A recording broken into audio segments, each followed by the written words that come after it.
කෙල්ලෙක් ඉන්නවා කියලා ආරංචියක් ආවලු. කවුද ඔය අර අදම ඇන්ජලෝ සර් වෙන්න ඇති කියනවා ඇත්ති. ඔය ඇන්ජලෝ සර් හරි අවුරු හරි අසත්‍ය කටකතා පතුරවනවා මේ අහිංසක මට ගෑනු දරුවෙක් ඉන්නවා කියලා. හරි මට ගෑනු ළමෙක් ඉන්නවා කියලා. පිස්සුද පුතේ? හරි ඔම්බාන්න මේ ගිසාන්සගෙත් කට නෑ මං ඒව කරන්නේ කට කන්නේ.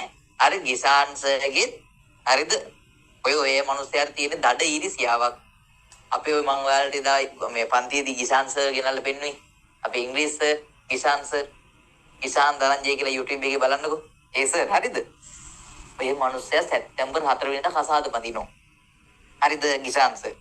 ඒක තමයි ඔය අපේ පිටින් ඊර්ෂ්‍යාව අරින්නේ. ඒ කියන්නේ ඊර්ෂ්‍යාව පිට කරන්නේ. කෙලින්ම දැන් කසාද බැඳලා පස්සේ පුතේ ධෝනි කේස්නේ.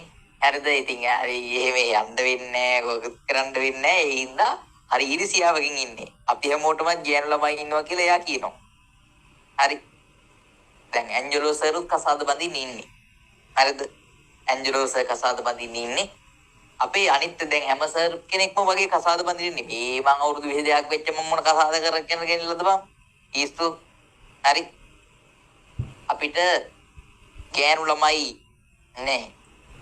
අපි තනිකඩ ජීවිතයක් ගත කරන්න ලෑස්ති වෙලා ඉන්නේ. කෙලින්ම මායි අපේ මහේෂ් සර් දන්නවද ඔයාලා? දන්නේ? ටියුමැට්ස් කියලා ඉන්නේ. YouTube එකේ බලන්න. මහේෂ් සර්යි මමයි කෙලින්ම බඳින්නේ නෑ කියලා අපි තීරණයකට ඇවිල්ලා ඉන්නේ. හරි අපි බඳින්නේ නෑ. මහේෂ් සර් දැන් මං හිතන්නේ 30 ගානකට කිට්ටු වෙද 29 ලබන්නේ.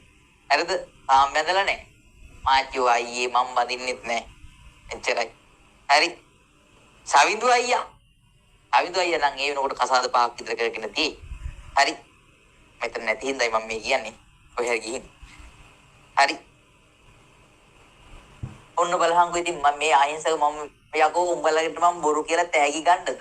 මම මේ සහාතික අමූලික ඇත්ත කියන්නේ උඹලට. හරි. අයියෝ. හරි එකේ ඇස්සේ මංගල අපේ අක්කා ඉන්නවා සර් කැමතිද කියලා අහනවා එකේ ඇස්සේ. වදින්නේ නැහැ කිව්වා. උන්ගේ.